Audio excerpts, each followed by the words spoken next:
Bonjour, bonsoir, bon après-midi à tous et bienvenue dans ce nouvel épisode d'Histoire de Daron. Je suis Fabrice, je suis votre hôte et cette semaine, je vous souhaite la bienvenue dans cet épisode un peu spécial pour deux raisons. La première, c'est qu'il est produit en partenariat avec la Fondation Ronald McDonald. Cette fondation, sous l'égide de la Fondation de France, s'occupe de financer la création et le fonctionnement de maisons pour les familles d'enfants malades à côté des hôpitaux où ils sont soignés. La seconde, c'est que la Fondation m'a mis en contact avec Eric, dont la fille Anouk a été atteinte d'un cancer avec pronostic vital engagé de ses 12 à ses 18 ans. Et vous l'entendrez sans doute, j'ai eu un vrai coup de cœur pour l'histoire d'Eric et de sa famille. Donc un grand merci à la Fondation Ronald McDonald pour le partenariat, bien sûr, mais aussi et surtout pour l'opportunité d'avoir pu rencontrer Eric. Vous le réentendrez sûrement bientôt dans mes podcasts. J'ai relancé il y a quelques semaines ma newsletter Histoire de Daron.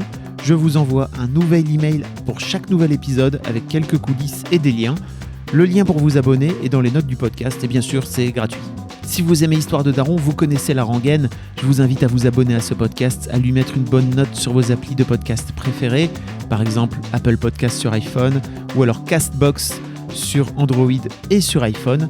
Mais aussi, vous pourrez retrouver Histoire de Daron sur Deezer, Spotify, SoundCloud, Audible et même sur YouTube où je vous invite à venir mettre un commentaire si l'épisode vous a plu. Vous retrouverez tous les liens dans les notes de ce podcast. Sans plus attendre, je vous laisse en compagnie d'Eric et merci d'avance pour votre écoute. On est avec Eric. Salut Eric. Salut Fabrice. Ça va ? Ouais, très bien et toi ? Très très bien. Eric, on est dans un épisode un peu spécial d'Histoire de Daron. Déjà parce que je suis venu jusqu'à toi à Colmar, donc merci beaucoup de m'avoir reçu. On a passé un super déjeuner, c'était trop bien. Et aussi parce que cet épisode est sponsorisé par la Fondation Ronald McDonald qui monte des maisons de parents dans les hôpitaux. Dis-moi si je me trompe, si c'est pas tout à fait ça. Non, c'est tout à fait ça. Qui monte des hôpitaux, des maisons de parents à côté des hôpitaux pour les enfants malades et pour accueillir les familles des enfants malades. Et on m'a dit il faut à tout prix que tu rencontres Eric parce que ce mec est fabuleux. Donc bienvenue dans Histoire de Daron, ça te fout un peu la pression. Oui, tout à fait, ouais. C'est gentil de commencer comme ça. Ouais. Non mais ceci dit, t'as été recommandé par par la responsable de la maison de parents de Strasbourg, c'est ça, si je me trompe pas. Pierre, ouais. Yolande. Ouais. Qui apparemment a dit tout de suite, instantanément, quand on lui a parlé il y avait un épisode d'Histoire de Daron où il fallait interviewer Daron, elle a dit il faut que vous voyez Eric, c'est le gars qu'il faut aller voir, quoi. Bon bah merci, c'est gentil. Est-ce que tu peux te présenter un petit peu, Eric, avant qu'on démarre ? Bah oui, écoute, j'ai 54 ans, j'ai 2 enfants, Anouk qui a 26 ans et Jean qui en a 27. Et voilà, je suis marié et puis voilà. Et puis j'habite à Colmar et professionnellement, je dirige 2 petites entreprises, voilà, une dans la communication et l'édition et puis une dans tout ce qui est plus opérationnel. Comment ça t'est venu l'envie d'avoir des enfants ? L'envie d'avoir des enfants ? Ouais. Alors, je ne sais pas comment ça m'est venu, mais ce que je peux te dire, c'est que c'est quelque chose qui m'est venu il y a vraiment longtemps, parce que je me souviens que la copine que j'avais quand j'avais 18 ans, je lui cassais déjà les pieds pour avoir des enfants. Et voilà. Et ça n'a pas été celle qui a pu être la mère de mes enfants, parce que c'était pas son truc, je pense. Et voilà, et la femme que j'ai rencontrée quelques années plus tard, on a eu 2 enfants ensemble, mais moi j'en aurais bien voulu encore au moins 3. Ah oui. Je rêvais d'avoir 5 enfants. Ah oui, t'en voulais 3 de plus, j'avais compris. Ouais. D'accord. Ouais. Pourquoi tu voulais avoir 5 enfants ? Je sais pas, je sais pas. Pour monter une équipe de basket ? Non. Non, même pas pour l'équipe de basket. Non, parce que j'aime bien, parce que j'avais envie d'avoir autour de la table voilà, une grande famille. J'avais envie... Puis par la suite, tout dans ma vie m'a montré que en fait, voilà, j'adore les gamins, quoi. En fait, je suis vraiment... j'adore être un père avec les enfants. Ouais, tu vois, j'aime bien cette relation de papa à enfant. Et voilà, j'aurais bien aimé l'avoir avec plus de gamins. Mais bon, voilà, pas de regrets non plus. J'en ai eu 2. Voilà, je pense que je les ai élevés... le mieux que je pouvais, et puis voilà, puis je me suis consacré à d'autres enfants aussi, et ça l'a fait. Comment ça ? t'es consacré à d'autres enfants. Non, mais Soit t'en dis trop, soit t'en dis pas. Je sais pas. Non, mais tu vois, par exemple, je suis spéléologue, j'ai emmené pendant un peu plus de 15 ans, tous les étés, des gamins des cités un peu difficiles là, qu'on a à Mulhouse, qui est au sud de Colmar. Voilà, tous les étés, j'emmenais des gamins. J'ai emmené des gamins dans des sorties aussi pour leur faire découvrir la spéléo. Mon boulot, c'est pas d'être enseignant, mais je suis intervenu souvent dans des collèges. Quand ma fille est tombée malade, je m'occupais Enfin voilà, j'allais dire au revoir aux autres gamins qui étaient dans le même service quand leurs parents n'étaient pas là. Enfin, ouais, t'as ce truc en toi, quoi. Ouais, j'aime bien ça. D'accord. 5 enfants, très bien. Pourquoi pas, après tout. Ok. Comment je vais te poser cette question-là? Est-ce que tu peux raconter le parcours de vie qu'il y a eu avec tes enfants quand ils étaient plus jeunes? C'était quoi ton rôle, toi, en tant que père? Alors je sais pas par où commencer, parce que en fait, quand j'ai rencontré la mère de mes enfants, elle avait déjà un enfant. Okay. Donc quand elle m'a rejoint et qu'on a commencé à vivre ensemble, elle avait un enfant qui avait 1 an et demi. Donc ma première relation avec un enfant dans le foyer, c'était cet enfant que j'ai élevé jusqu'à ses 12 ans. Comme si c'était mon fils, ça m'a pas du tout posé de problème, je m'entendais très bien avec lui. Et puis après est arrivé Jean, mon premier fils, qui a eu une naissance mouvementée, puisque moi, comme jeune futur papa, je m'imaginais l'accouchement comme dans les films, le bébé sur le ventre de la maman, le papa à côté qui est tout content, machin. Et puis en fait, rien ne s'est passé comme ça. Il a dû être opéré. Enfin, il a dû être opéré 3 jours après sa naissance. Du coup, sa maman n'a pas vu son bébé juste avant qu'on l'emmène à Strasbourg. Et en fait, c'est moi qui l'ai vu pendant les 6 premières semaines. Et donc, j'ai eu des relations qui étaient bizarres qui étaient étranges avec Jean, parce que pendant la première année et demie, ou voire les 2 premières années de sa vie, j'étais son papa et sa maman. Il n'avait pas eu de contact avec sa mère pendant les premières semaines, et ça avait été difficile. Bon, après, les choses sont rentrées dans l'ordre. Donc, si tu veux, c'était... Pour te décrire ma première expérience, c'est d'avoir été un papa et une maman avec mon fils, ce qui était assez bizarre, parce que j'emmenais le lait de sa maman, c'est moi qui lui donnais sous forme de biberon, mais c'est moi qui l'allaitais. Voilà, donc c'était assez étrange. Puis après, est arrivée sa petite sœur, 18 mois après, Anouk. Et puis voilà, moi j'ai tout fait avec mes enfants depuis qu'ils étaient tout petits. Ils ont fait de la spéléo dès qu'ils savaient marcher. Je les ai emmenés en montagne. Pour moi, c'était... J'aurais appris à couper du bois, à faire du feu. On dormait sous la tente quand on partait faire de la spéléo. Enfin, j'ai vraiment partagé beaucoup de choses. Et puis après, mon fils est parti plus sur du sport en équipe et tout. Et par contre, ma fille est restée très proche de moi. Et on a vraiment fait beaucoup de spéléo et de montagne ensemble. C'était une bonne spéléo. Et donc, j'aime à dire que les relations que j'avais avec ma fille étaient à la fois des relations de papa à fille, mais c'était aussi des relations de compagnons de sortie, malgré que ce soit ma fille, on avait quand même, il fallait qu'on se fasse confiance, il fallait que... parce que la spéléo, c'est tout un... Il faut, il y a des trucs un peu spécifiques où il faut... comment ça s'appelle? Faut s'assurer, c'est ça. Voilà, et puis après, tu vois, je l'ai emmenée faire des rivières souterraines. Elle était toute petite, à 6 ans. Il fallait qu'elle fasse de l'apnée, qu'elle passe. Je lui disais, je t'attends de l'autre côté, mais bon, à un moment, elle se retrouve tout seule dans le noir. Donc, on a bâti aussi des liens de confiance forts dans ces moments-là. Et voilà. Et puis sinon, après, moi, j'étais un papa.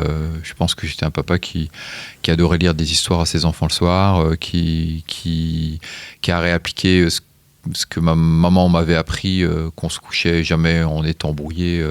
Donc voilà, donc j'ai même quand mon fils a été ado, où il a été un peu plus compliqué, on s'est toujours dit les choses, on s'est toujours réconciliés, on s'est jamais brouillé. Donc je pense que j'ai eu la chance d'avoir des enfants qui me le rendaient bien, mais voilà, j'étais un papa qui aimait partager du temps, même si j'étais peu à la maison. Le temps que j'étais à la maison, je le consacrais vraiment à eux. Tu bossais beaucoup, c'est ça? J'avais un boulot qui me prenait du temps, mais voilà, en tant que directeur éditorial, j'avais quand même pas non plus des heures de fou à faire. Mais à côté de ça, j'étais président du Spélo Secours et j'étais, on va dire, un peu plus de 35 week-ends par an, j'étais pas chez moi, quoi. Donc, donc quand j'étais chez moi, je me gardais vraiment un week-end ou une soirée, mais elle était 100% pour eux. Et donc on a quand même vécu beaucoup de bons moments comme ça. Ok. Comment est venue la maladie de ta fille? Elle est venue de Elle avait quel âge? Elle avait 12 ans. 12 ans. 12 ans et si tu veux, c'est quelque chose qui était assez... je sais pas comment dire. En fait, c'est pas arrivé brutalement. C'est arrivé le fait. Bon, ma fille me faisait beaucoup de sport. Elle faisait de la course à pied. Elle faisait plein de choses. Et c'était vraiment une bonne sportive en plus. Et puis elle a commencé à avoir des douleurs à la hanche et tout. Comme elle s'était fait une double fracture au ski 1 an avant, tibia péroné. Il y a des gens qui disaient que ça pouvait être à cause de ça, ou alors les douleurs de croissance. Et puis bon. Quand t'es un papa, quand ta fille elle a mal à la hanche et qu'on te dit que c'est des douleurs de croissance, ça te va bien. Hein. Donc effectivement, ça s'aidait à aspirer et tout. Après, moi, j'ai eu un petit accident spélo qui m'a un peu abîmé les cervicales à une période où elle a dû avoir plus mal, mais elle s'est mise un peu en stand-by pour parce que elle s'est dit c'est son papa qui a mal, donc je vais pas en rajouter une couche. Et puis ça revenait sur le tapis régulièrement. Et puis on a un médecin de famille qui a dit bon, écoute, on va faire tous les examens possibles, voir si la maladie de Lyme, c'est tout ça. Il y avait rien, tout était bon. On va faire des radios, et puis donc elle va faire des radios au mois d'avril, et les radios sont normales. Le compte rendu du radiologue dit que c'est normal, et en fait la tumeur était déjà en place, et le mec il l'a pas vu. Et donc finalement, nous, comme tout était normal, on s'est dit que tout allait bien, et puis un jour, elle qui pleurait jamais sur une sortie en montagne s'arrête net en larmes, et là on se dit bon, il faut quand même qu'on aille voir autre part, et c'est amusant, mais c'est le chiropracteur qui les suivait depuis qu'ils étaient petits, qui me dit il faut l'envoyer voir quelqu'un qui est plus spécialisé, un rhumatologue, quelqu'un comme ça, et lui nous renvoie une lettre en nous disant qu'il y a 2 solutions, c'est soit je sais plus quoi, soit un cancer. Mais donc il l'envoie faire une scintigraphie. Ma femme est infirmière, et l'après-midi même de la scintigraphie, elle a un médecin qui vient la voir et qui lui dit rassure-moi, la scintigraphie qu'on vient de recevoir, c'est pas celle de ta fille. Et on lui dit, elle d'ici, et voilà. Et donc, c'est comme ça que le 14 juillet 2007, on est parti à Haute-Pierre, et que moi, je m'en souviens pas, mais qu'on nous aurait posé pour la première fois le mot cancer. Quoi. Voilà. Tu t'en souviens pas? Non, moi, j'ai eu 2 annonces de la maladie de ma fille, et les 2 fois, j'ai pas entendu qu'elle avait un cancer. Zappé. Ouais. La première fois, c'était là. La deuxième fois, c'était elle est rentrée 10 jours en observation à l'hôpital. Donc ils voulaient être sûrs, hein. Donc ils ont fait des biopsies, tout ça, et puis ils nous avaient dit si quand elle sort de la salle d'opération, elle a une chambre implantable, hein, c'est que c'est un cancer. Et donc elle est venue de la chambre. Moi, j'ai pas voulu soulever le drap pour regarder. Et puis toute l'équipe, tout le staff médical est rentré. Et puis voilà. Et puis ils nous ont demandé qu'on soit cool et tout, machin. Et puis la chef de clinique me l'a raconté plusieurs fois. Elle m'a dit je vous l'ai pourtant dit. On vous a dit voilà, on a dit. On a fait toutes les analyses, on vous confirme que votre fille est bien atteinte d'un cancer. Moi, ils sont sortis de la pièce, je savais pas que ma fille a un cancer. C'est fou le cerveau. Ouais. Quand même. Et voilà, et je l'ai vraiment compris, je l'ai réentendu 8 jours après. Waouh. Donc, voilà. Ok.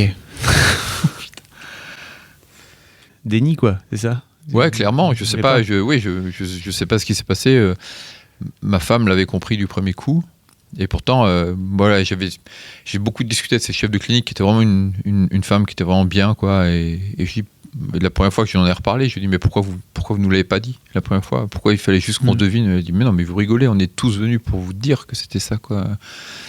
Voilà, mais voilà, il y a des tas de choses comme ça où on s'est pris les pieds dans le tapis. Ou des choses qui nous ont fait très peur aussi au début de la maladie de ma fille, et puis par exemple, tu vois, on a tout de suite su, voilà, entre le radiologue qui avait loupé une tumeur de la taille d'un petit pois et quand ma fille est rentrée à l'hôpital, la tumeur, elle mesurait 13 cm de diamètre, hein, donc avec un pronostic vital qui était quand même pas bon du tout. Et au milieu de tout ça, on était prêt à annoncer plein de choses à notre fille, hein, et la seule chose qu'on arrivait, ni ma femme ni moi à lui annoncer, c'est qu'elle allait perdre ses cheveux. Et je me souviens que le jour où elle est arrivée à l'hôpital pour faire sa première chimio, on est rentré dans le bureau du chef de service. Et le chef de service était assis entre nous deux. Le chef de service, il la regarde bien dans les yeux, il lui a expliqué plein de choses, voilà, de manière un peu. Puis à un moment, il prend un ton un peu plus solennel, puis il dit bon, nous, il faut quand même que je t'explique des choses qui vont se passer. Et elle l'interrompt, elle lui dit oui, je sais, je vais perdre mes cheveux. Et on s'est regardé, en fait, depuis le début. Elle le savait qu'elle allait perdre ses cheveux et nous on n'osait pas lui dire, tu vois, c'était bon, c'était le début d'une longue découverte où, en fait, pour résumer, je me suis retrouvé avec une gamine de 12 ans, enfin on s'est retrouvé avec une gamine de 12 ans qui était une vraie gamine, une préado pleine de vie, machin, et 6 semaines après, on avait une espèce de guerrière adulte, hein, qui avait squeezé 6 ans de sa vie, quoi. Et qui était... La chimio, tu veux dire, ça l'a... Ouais, puis même... l'annonce, tout ça, ça l'a... Ouais, elle a complètement... Enfin, voilà, elle a changé. Elle a changé d'attitude, elle a changé... Mais même physiquement, enfin, c'était impressionnant. Je parle pas du fait de perdre ses cheveux et tout, mais elle avait un visage doux, et voilà, et elle a eu très très vite un visage dur, tu vois, vraiment de combattante. Et voilà. Mais c'est vrai que c'était une guerrière, quoi. Et je pense que c'est pour ça qu'elle s'en est sortie. Comment ça se passe une fois que l'annonce est... Enfin, une fois que vous avez entériné une bonne fois pour toutes que, ok, en fait, notre fille de 12 ans a un cancer. Eh ben, on te la rend. Elle est restée 10 jours à l'hôpital, puis elle a le droit de rentrer à la maison. Et puis là, tu sais que tu as 15 jours avec elle, et puis qu'après, elle part pour... un protocole, en plus, un protocole où on nous avait demandé, qui était un protocole expérimental, qui n'avait jamais été testé sur les enfants et qui voulait essayer pour lui donner le plus de chance. Hein. Et tu sais qu'il faut que tu profites à fond de ces quelques jours, quoi, parce qu'après, tu sais que... Enfin, on n'imaginait pas dans quoi on basculait, mais on savait très bien que ça allait pas être rigolo et que ça allait être compliqué. Et puis, on a une espèce de période qui est difficile parce qu'on essaye de rester léger. On essaye de parler d'autres choses, on essaye de se faire plaisir. En plus, c'était le mois d'août, tu vois. Donc, et puis, en sachant très bien qu'au fond de nous, on est tous dans l'attente de savoir comment ça va se passer. Et puis voilà. Puis tu l'amènes à l'hôpital et puis tu découvres en fait ce que c'est un service d'onco-hémato pédiatrique. Tu te prends quand même une grosse claque, quoi. Avec aussi des choses que j'ai trouvé admirables dans ce service-là, mais qui sont dures à vivre en tant que parent. Par exemple, un choix délibéré du service, du chef de service et des gens qui encadraient ce service, c'était de dire que c'est l'enfant qui choisissait s'il voulait arrêter son traitement ou pas, mais que c'était pas les parents qui avaient le mot à dire dessus. Et voilà, donc on s'est retrouvés, nous, avec autour de nous des gamins de tout âge, hein, avec des tas d'atteintes différentes, et des gamins qui étaient super responsables. Et puis voilà, puis après, tu ramènes ta fille à la maison, tu penses que c'est bon, ça va aller, elle a passé ses 3 jours et demi à l'hôpital. Et puis c'est là que la première chimio, tout se passe bien, et puis la deuxième, tu t'aperçois qu'entre les chimios, tu n'auras plus jamais la paix. Tu vas la faire transfuser en pleine nuit à l'hôpital. Enfin, voilà, il y a des phases qui sont très compliquées, surtout qu'elle a un traitement qui était hyper lourd. Elle a voulu continuer à aller à l'école, donc ça aussi, c'était parce qu'elle voulait passer son BEPC. La réponse du chef de service, qu'est-ce que vous voulez qu'il lui arrive de plus dangereux qu'un cancer? Donc jusqu'à Noël, elle a tenu à l'école. Et puis Noël, c'était l'opération, et après, c'était plus possible d'aller à l'école. Et elle retournera quasiment pas à l'école jusqu'après le bac, quoi. Elle fera tous ses examens de l'hôpital. Avec un BEPC réussi et un bac avec mention réussie du fond de son lit en centre de rééducation. Donc, waouh. Donc elle s'est quand même bien accrochée. Comment ça se passe entre vous, avec ta femme, à ce moment-là, dans votre couple? Vous arrivez à surpasser le truc ensemble? Ouais. Parce que il y a déjà un tu racontais une sorte de décalage d'entrée de... Mais en fait, toute cette longue période, on a souvent reparlé parce que c'est tu te doutes bien que c'est une période qui marque profondément un couple. Et je pense que la force que notre couple il a eue, c'est on n'a jamais été ensemble mal. Voilà, on n'a jamais été ensemble bien non plus. Mais même s'il y a des périodes où on a su prendre du recul, où on s'est bien marré, on n'a pas passé non plus toutes ces années à pleurer, hein, loin de là, mais quand même il y avait des fois où c'était compliqué, et en fait c'était là où l'autre il était là, et c'est lui qui allait bien, et c'est lui qui maintenait, et en fait on a eu une espèce d'alternance comme ça pendant toutes ces années qui nous a permis de tenir. Ta fille a été hospitalisée combien de temps? Pardon, je te coupe, mais... Elle a été hospitalisée, alors c'est compliqué parce que elle a été hospitalisée pendant 6 mois, elle a eu 6 mois de chimiothérapie avec des hospitalisations de plus en plus rapprochées parce qu'elle allait pas bien. Ensuite, elle a eu une grosse opération qui a duré 17 heures, où on lui a enlevé énormément de choses. On lui a enlevé 2 muscles de la cuisse, une moitié de bassin, une moitié de fémur. Et voilà. Et donc ensuite, elle a passé 6 mois encore de chimio, mais elle, coincée dans une coque sur le dos, complètement immobilisée. Et puis après, elle a commencé de la rééducation pour arriver à marcher. Elle a mis 1 an à réussir à marcher. Et on est venu un soir la voir au centre de rééducation où elle arrivait enfin à marcher sans béquille, avec une démarche qui... Enfin, elle était fière de marcher, mais nous, ça nous tordait le cœur de la voir marcher comme ça. Et le lendemain, elle était réhospitalisée d'urgence avec une infection généralisée de tout le matériel qu'ils avaient mis. Donc ils ont tout redémonté. Et elle a repassé de nouveau 1 an avec du ciment à la place de tout ce qui était métal. Elle a été réopérée de nouveau. Enfin bon, voilà, en fait, elle a eu 16 opérations. Wow. Et elle a passé de ses 12 ans à ses 18 ans entre l'hôpital et le centre de rééducation, quoi. En gros, c'était ça. Je comprends mieux la photo. Alors les gens ne le savent pas, mais juste avant qu'on démarre, tu m'as montré une photo en me disant c'est la première fois qu'on est sorti avec ma fille dans une sortie spéléo, c'est ça? Après ça.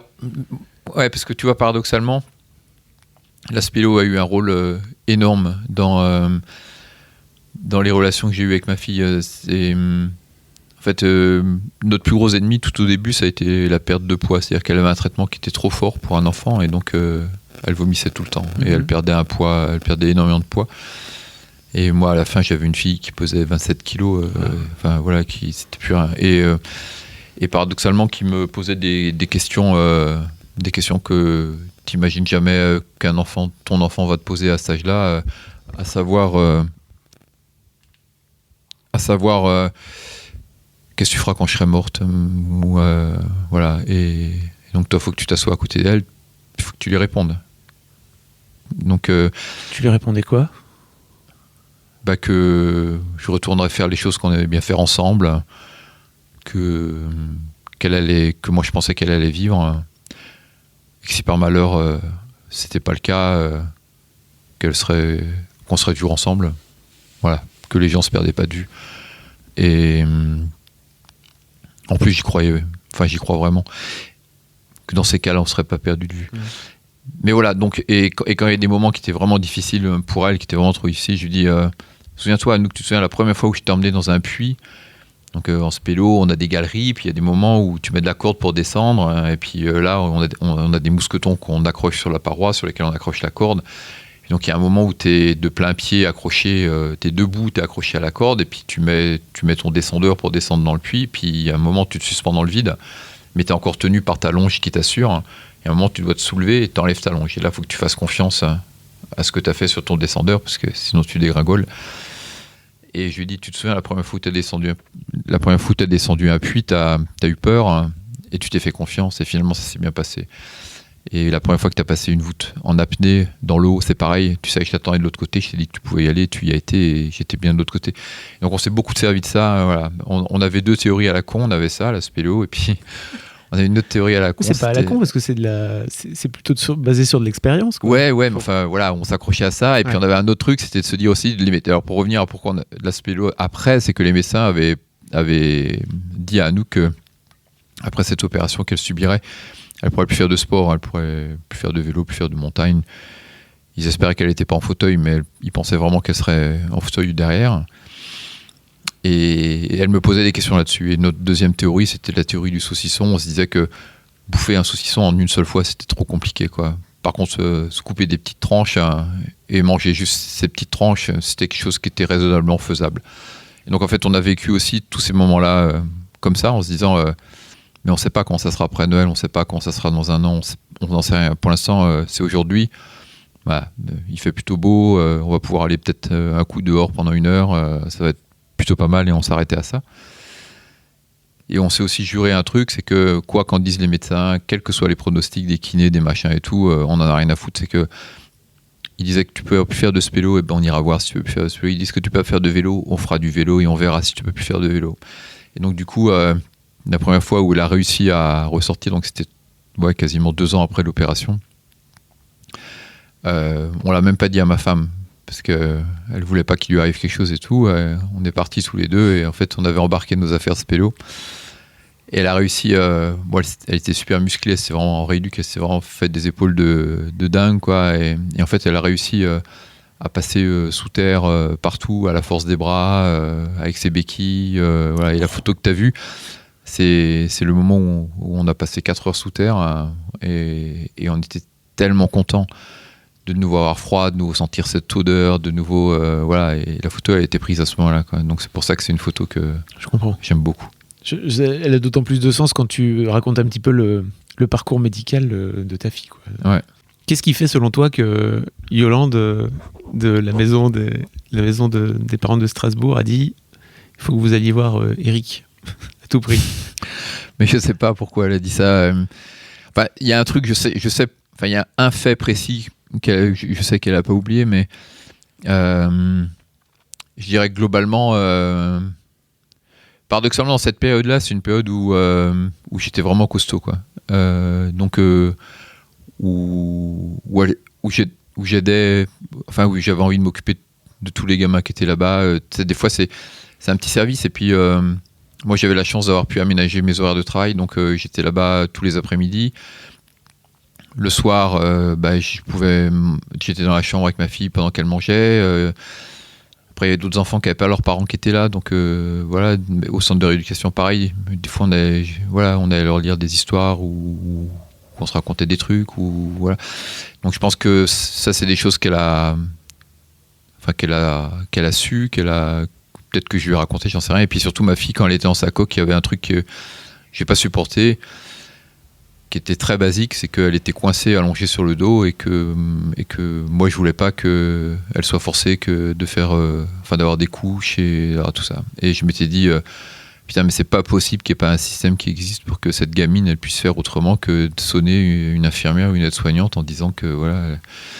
Et je me suis dit, j'ai cherché qu'est-ce que je pourrais faire, qu'est-ce que je pourrais inventer, et j'avais réussi à fabriquer un espèce de truc avec du matériel que j'ai récupéré, que les gens de l'hôpital m'avaient donné, avec un masque à oxygène, avec un tuyau, avec et j'avais demandé je savais que le mari de Yolande travaillait dans une entreprise qui faisait des travaux pour les maisons, là. Et je me demandais, il faut que tu me ramènes un pistolet à colle, il faut que tu me ramènes un machin, et j'avais fabriqué un truc qui marchait, quoi. Et donc en fait Anouk était autonome. Et voilà, pour moi ça avait été tellement important, enfin une gamine quand elle a 13 ans qui doit appeler pour qu'on la, enfin tu vois bien, c'était juste pas possible, quoi. Je sais que ça, Yolande, elle s'en souvient, quoi, entre autres, voilà. Après je sais pas pourquoi, je sais pas, voilà, parce qu'on est resté longtemps. Oui, j'allais dire, parce que vous êtes resté un petit moment aussi on est revenu plusieurs fois, ouais. Et c'est ce que je disais aussi à Yolande. Enfin, moi, j'avais besoin de parler à cette époque-là. J'avais pas envie de parler avec c'est abrupt ce que je dis, mais j'avais pas envie de parler avec les autres parents de la maison. Tu vois, il y a des parents qui arrivaient à se parler entre eux. Pour expliquer un petit peu, avant qu'on rentre plutôt dans le détail, mais comment fonctionnent ces maisons typiquement? Alors c'est une espèce de grande maison, comme si c'était chez toi. C'est vraiment fait pour que tu pourrais te croire dans ta maison. Donc c'est une maison agréable. Moi je connais que celle de Strasbourg, mais avec un beau patio, avec à l'époque l'hôpital s'était pas agrandi, il y avait encore pas mal de terrain autour. Et puis autour de ce patio, donc tout en carré, il y avait une aile du bâtiment qui était commune, donc avec il y avait un ou deux salons télé, il y avait une salle de sport, il y avait une grande salle à manger commune, une très grande cuisine commune aussi. Puis après, chaque famille avait son frigo, voilà, et puis sa chambre, avec des salles avec des salles pour faire la lessive, voilà. Enfin, tu pouvais vraiment t'y installer comme si c'était chez toi. Sauf que nous, on n'y rentrait que le soir, et moi j'en partais très tôt le matin pour aller travailler. Et donc il y a des parents qui se regroupaient, qui parlaient ensemble, qui mangeaient peut-être ensemble. Ouais, qui mangeaient ensemble et tout. Et moi j'y arrivais pas, quoi. Moi j'avais besoin de solitude quand j'étais là-bas. Et puis moi j'essayais de rester debout malgré une échéance qui était surtout au début très aléatoire. Et à côté de ça, j'avais du mal à entendre des parents qui étaient désespérés pour des choses qui étaient finalement qu'une mauvaise passe, mais où il n'y avait pas de pronostic. Ils n'allaient pas perdre leur enfant. Et c'est ce que je t'expliquais avant. Tout est relatif, quoi. Voilà, c'est qu'un problème de curseur. D'avoir ton enfant malade, quelle que soit sa maladie, c'est terrible pour des parents. Mais moi, ce que je trouvais, ça m'insupportait d'entendre. C'est méchant, hein, ce que je dis, mais j'étais comme ça, du moins à cette période-là. Si je veux être honnête, c'est comme ça que j'étais. Ça m'insupportait d'entendre des parents où j'étais sûr que leur gamin il allait s'en sortir, être aussi malheureux que ça, et j'aurais pas su quoi leur répondre s'ils m'en avaient parlé. Donc c'est pour ça que j'étais pas le plus sociable des parents qui étaient là-bas. Par contre, voilà, il y avait un autre couple de parents avec qui on avait sympathisé et qui avait pourtant leur enfant qui était aussi qui était dans le même service que notre fille. Et voilà, eux par contre, c'est des gens avec qui on avait beaucoup échangé, et comme moi je parlais pas beaucoup aux parents, du coup c'est vrai que j'ai aussi on s'est bien entendu aussi avec Yolande, qui était pas là pour ça, puisqu'elle était la directrice de la maison, elle était pas là pour c'était pas la psychologue de la maison. Mais voilà, qui avait autorisé pas mal de choses, qui avait autorisé que Anouk puisse venir dormir une nuit là-bas, alors que il fallait qu'elle le prenne vraiment sur elle, parce qu'elle n'était pas vraiment en état de venir dormir à la maison. Les enfants avaient le droit de venir dormir, mais il fallait qu'ils soient autonomes, il fallait qu'ils soient, voilà. Et Anouk, c'était pas le cas. Mais elle avait vraiment envie de venir voir cette maison qu'elle connaissait pas. Elle avait envie de venir une fois dormir là-bas. Donc voilà, c'était aussi tout ça. Ouais, mais voilà, en gros. Tu me disais au téléphone quand on s'est parlé que tu avais, je sais pas, besoin ou une envie en ce moment de revivre un petit peu, enfin de repenser à cette période-là. Tu disais que ça te revenait très régulièrement, que tu avais une forme de, peut-être pas de nostalgie, mais en tout cas de... Ah non, pas de nostalgie. Non, mais le mot est très mal choisi, pardon. Mais en tout cas, t'as des choses qui te reviennent là en ce moment par rapport à cette période-là. Je me demandais un petit peu pourquoi. Est-ce que cette question est maladroite? Je ne sais pas. Peut-être. Non, ta question est pas maladroite. Elle est juste... un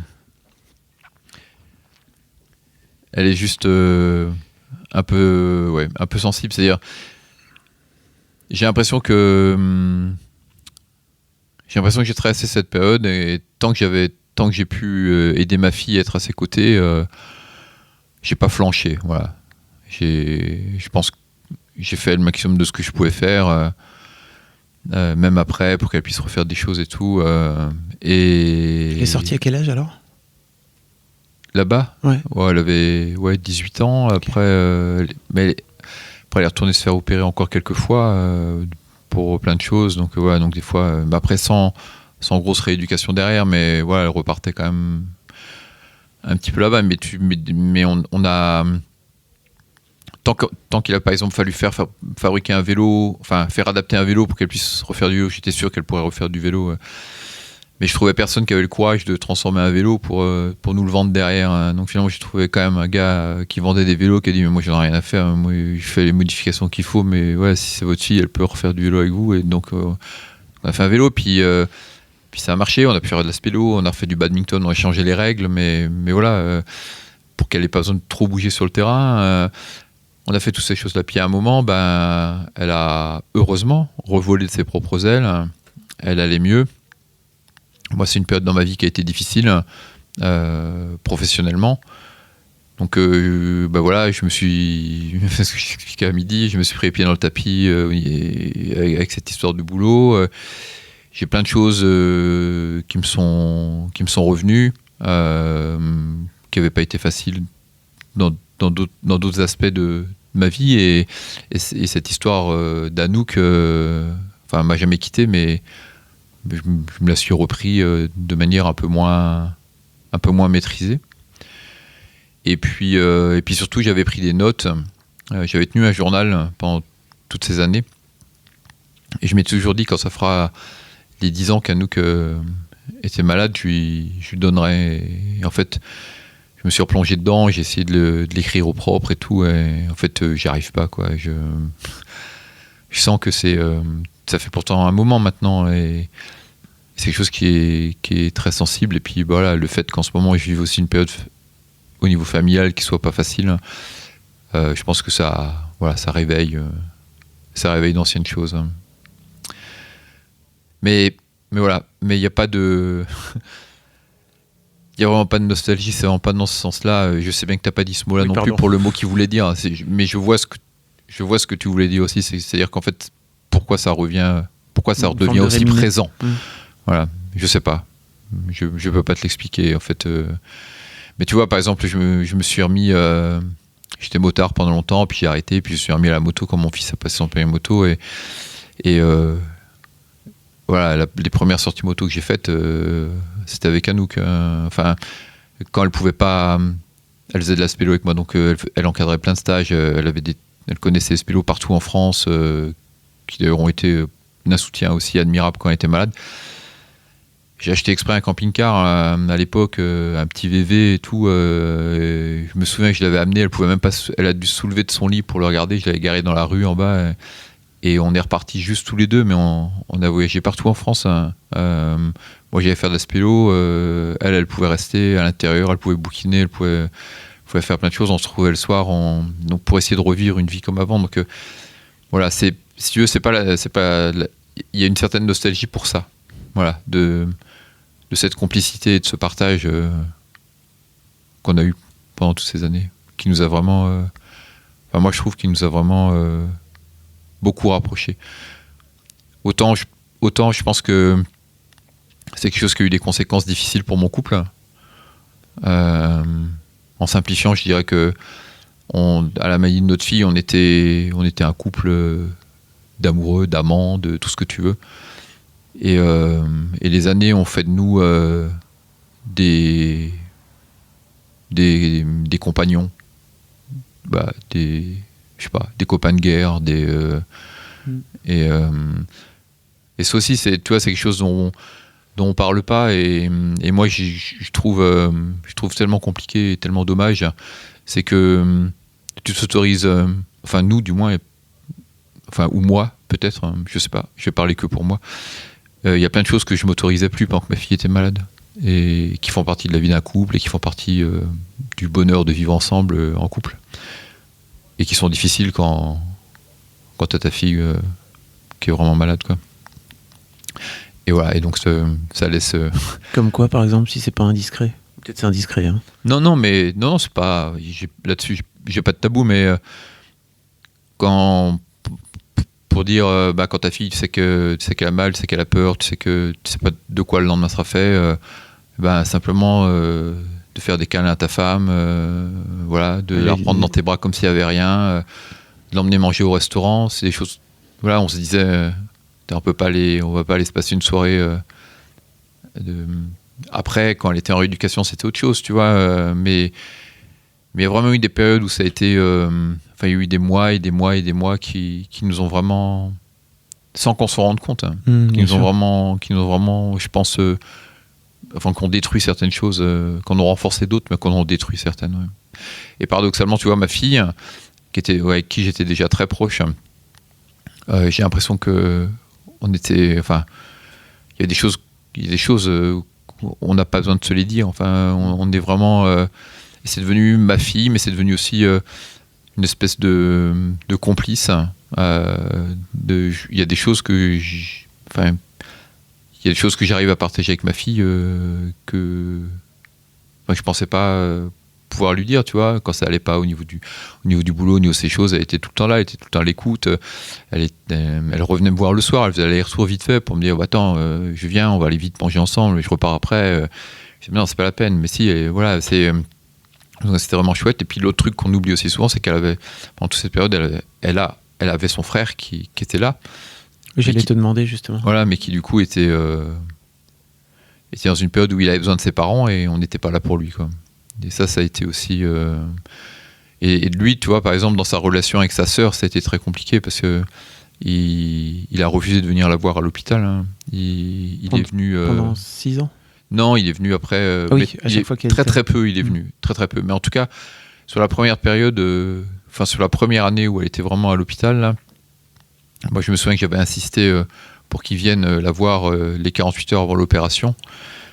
C'est bon, voilà, on savait que c'était quelque chose de lourd et puis c'était une gamine qui pesait plus grand chose et voilà. Et il n'est pas venu. Et on en a discuté bien des années après et en fait, il était décontenancé par les relations qu'il avait avec nous, même si on essayait de maintenir quand même. Mais voilà, on était quand même très peu présents. Et puis il était terrorisé par la maladie de sa sœur. Et voilà, donc c'était... mais voilà, ce qu'il y a de bien, c'est qu'on a pu en reparler plus tard. Hein. Et puis que c'était un gamin qui a été entouré par des parents de mes amis, par d'autres personnes qui l'ont emmené en vacances avec eux, qui l'ont vraiment pris en main pour essayer d'adoucir un peu le truc, quoi. Mais ça restait compliqué. Mais tu vois, je fais une dernière digression comme ça, mais on se rend pas compte non plus quand on a son enfant qui est malade, on se rend pas compte non plus à quel point le regard des gens change. Quand elle était, donc elle n'avait pas passé son BEPC, hein, après Noël, sa scolarité s'est arrêtée, et moi j'ai remué ciel et terre pour que cette scolarité continue. Donc je voulais qu'il y ait au moins les matières principales, que ses profs ont trouvé un arrangement, mais qu'ils puissent venir, ou quelqu'un lui ramène les cours, enfin voilà. Et donc le collège m'a dit ok, pas de souci, on vous suit là-dessus, il n'y a pas de raison que Anouk on la laisse toute seule comme ça. Et donc ils ont parlé aux profs de maths, aux profs de français, aux profs d'histoire et géo. Et puis on a attendu, puis les profs venaient pas, quoi. Puis un beau jour quand même, je sais plus lequel, le prof de maths est venu en premier. Bon, ça s'est bien passé avec Anouk, hein, et puis les autres ont déboulé derrière. Et quelques temps après, on a rediscuté avec, et ils nous ont tous les trois, ils nous ont expliqué que c'est pas qu'ils avaient pas voulu venir, c'est qu'ils avaient peur de... La maladie. Ouais, et de la découvrir autrement, transformée, et de pas réussir à le gérer. Ouais, de pas réussir à le gérer. Ouais.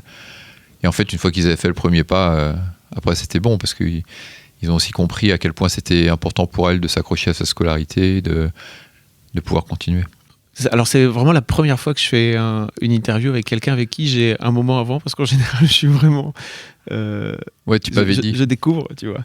Mais j'ai essayé de pas trop t'en dire quand même. T'as commencé pendant le déj, et je te dis arrête, t'es en train de faire l'interview, on va pas faire ça. En revanche, tu m'as dit un truc qui m'a... Et pareil, je t'ai arrêté, qui m'a touché, c'est que tu m'as dit qu'en fait, ton métier, c'est de notamment aller faire des sauvetages, en France ou à l'étranger. Et que là, tu avais un sentiment d'impuissance par rapport au propre sort de ta fille, en fait. Ouais, c'est une sensation qui était très bizarre parce que c'est pas mon métier de faire du secours, même si j'en ai fait beaucoup, mais en tout cas j'ai fait beaucoup de grosses opérations de secours et souvent des opérations où finalement la finalité était compliquées, où on avait beaucoup de doutes sur ce qui allait pouvoir se passer ou pas, ou sur des catastrophes naturelles. En gros, dès qu'il y a une catastrophe naturelle dans le monde, tu y vas. En tout cas, tu y allais. Je sais pas si tu vas. Oui, si, j'y vais toujours, mais voilà, mais tu vois, l'époque où ma fille était malade, c'était l'époque d'Haïti, par exemple, le tremblement de terre d'Haïti. Voilà, c'est sûr que. Donc, moi, je faisais ces secours où finalement on allait dans des situations qui étaient vraiment désespérées et où on mettait tout en œuvre pour. Et tu sais bien que. Du moment que tu mets les choses en œuvre, même tu sais pas le résultat, lequel il va être, mais si tu sais au moins que tu as fait le maximum pour, tu te dis que voilà, t'as pas démérité, quoi. Et là, en fait, ta fille, elle tombe malade, on te dit que voilà, elle a un sarcome, que on s'est loupé, enfin que le radiologue s'est loupé, que du coup ça envahit trop de choses, qu'on ne sait pas ce que ça va pouvoir donner derrière. Et toi, en fait, tu laisses ta fille aux mains de personnes compétentes. Je ne remets pas du tout en cause le fait qu'elle soit compétente. Et toi, tu t'assois sur un banc et tu regardes, quoi. Et ça m'a bouffé, quoi. Ça m'a vraiment bouffé. Et je me disais, putain, quand t'as un mec qui est coincé derrière une rivière en crue à 600 mètres de profondeur, je suis capable de déplacer ciel et terre, de faire venir des plongeurs de l'autre bout de la terre, trouver des hélicos pour les déposer, de faire des fourrages. Et là, j'ai juste ma fille qui est malade, quoi, et je suis dans l'inaction totale, quoi. Et ça, c'est un des trucs, ouais, que j'ai vraiment eu du mal à gérer. Et je pense que c'est pour ça aussi que dès que j'avais une occasion de construire cet appareil pour qu'elle puisse être autonome. D'être en action, quoi. Ouais, voilà. Dès que je pouvais trouver un truc où je pouvais mettre. Où j'avais l'impression de faire quelque chose, je le faisais, quoi. Mais ouais. Avec le recul, qu'est-ce que tu dirais que cette épreuve t'a apporté à toi, en tant que Eric ? Au risque de te décevoir, je pense que plein de gens disent qu'on sort toujours grandi de ce genre d'épreuve, et en fait, moi, je pense que on en sort fragilisé, quoi. Je pense que j'en suis sorti heureux du dénouement finalement de cette histoire-là, mais avec quand même tellement de regrets sur ce gâchis d'années, sur plein de choses qu'on, même avec la meilleure volonté du monde, on ne pourra plus faire. Et puis avec finalement une sensibilité qui est restée à fleur de peau et qui disparaît pas. Alors c'est pas forcément un défaut, hein, d'être super sensible, hein. Mais moi, ça m'a un peu cassé mon image de héros inoxydable qui passait partout, et voilà. Je suis pas sûr que j'ai encore que au jour d'aujourd'hui j'accepte d'être écorné comme ça, quoi. Ah ouais. Que t'es pas Superman, c'est ça ? Ouais. Pourquoi ? Je sais pas, parce que dans ma vie dans ma vie, tout ce que j'ai fait avant, j'ai toujours traversé les épreuves sans beaucoup de soucis. J'ai fait des choses qui étaient compliquées sur des opérations de secours, voilà, qui ont terrorisé des tas de gens et que j'ai fait correctement. Et puis j'avais cette image aussi auprès de mes enfants, hein, d'être un super papa qui faisait des tas de choses, qui était super costaud, et voilà. Et je sais pas si j'accepte vraiment même si je continue à faire des tas de choses, mais si j'accepte vraiment de me regarder, je me sens plus affaibli que de m'accepter juste différent. Ok. Ma psy m'a recommandé une fois une vidéo, et en fait je me permets de te le dire parce que je pense aussi que ça peut intéresser les gens qui écoutent. Vas-y. C'est un TED, tu sais, ouais. d'une chercheuse qui s'appelle Brené Brown et qui a travaillé sur un truc fou qui s'appelle la vulnérabilité. Je mettrai le lien dans les notes du podcast, je te l'enverrai. Ouais, volontiers. Ça dure 10 minutes. Alors moi, la première fois que je l'ai vu, j'ai pris une énorme claque dans la gueule. Et je pense peut-être ça peut ça peut te parler ou pas, j'en sais rien. En tout cas, merci de partager ça, parce que je pense pas que d'autres darons m'aient parlé de ça comme ça, aussi ouvertement. En fait, j'ai beaucoup d'empathie pour toi, parce que je pense que l'un des trucs que je chéris aujourd'hui le plus au monde, c'est que mes enfants soient pas malades, que ma femme soit pas malade. Enfin, tu vois, que les gens que j'aime autour de moi soient pas malades. Je t'avoue que je sais pas comment à titre personnel je vivrais si un jour, donc ma fille vient d'avoir 13 ans, donc en plus mon aîné, je sais pas, je t'avoue que je n'ai aucune idée de la façon dont je réagirais. De tout ce que tu me racontes là, je te trouve d'une puissance folle, quoi, vraiment. Qu'est-ce que tu as envie de dire aux parents qui découvrent ça? C'est-à-dire que qu'est-ce que tu aurais envie de me dire si demain ma fille tombait malade et que ça me venait en pleine gueule comme ça? C'est compliqué de se poser en donneur de leçons. Moi, ce que j'ai essayé d'expliquer quand j'en ai parlé avec des gens comme ça, où nous on était déjà dedans depuis un moment, puis des fois ça arrivait qu'on trouve des parents complètement décontenancés parce qu'ils venaient d'apprendre ou ce genre de choses. Ils me disaient, je sais pas comment tu fais ou comment vous faites pour tenir. Ils disaient, en fait, t'as pas le choix. Ce qu'il faut juste comprendre, c'est que t'as pas le choix, quoi. Tu dois rester debout pour tes enfants, pour ton enfant malade, mais aussi tes autres enfants. Tu dois rester debout pour les gens qui sont autour de toi. C'est aussi cette position qui est difficile, parce que t'auras envie des fois de te rouler en boule dans un coin et de pleurer et qu'on te foute la paix. Mais tu dois rassurer ta propre mère, tu dois rassurer les frères et sœurs, tu dois rassurer les amis, tu dois être celui qui rassure tout le temps. Et paradoxalement, c'est peut-être ce rôle-là qui te permet de traverser les épreuves. Moi, je me disais, il faut que je reste debout. 2, il faut que je rentre la tête dans les épaules. Et puis, voilà, ce qui doit me tomber dessus, de toute façon. Et c'est la même chose que je me dis dans mes missions de secours et tout. Même si je te dis que que j'étais terriblement malheureux de l'inaction dans laquelle on me cantonnait. Mais n'empêche que dès que j'ai pu faire des choses, je me suis dit que j'ai fait le maximum à chaque fois, quoi. Voilà. Donc je pense que c'est vraiment ça, c'est de se dire, pas subir ce qui se passe, essayer de comprendre. Tu vois, moi des fois je devais même être un peu chiant pour certaines personnes. Je vérifiais, je leur disais, c'est marrant, ça devait déjà 1 heure qu'il devrait avoir cette perf, elle est toujours pas en place. À un moment, il y a eu une grosse question autour de la radiothérapie par radiothérapie.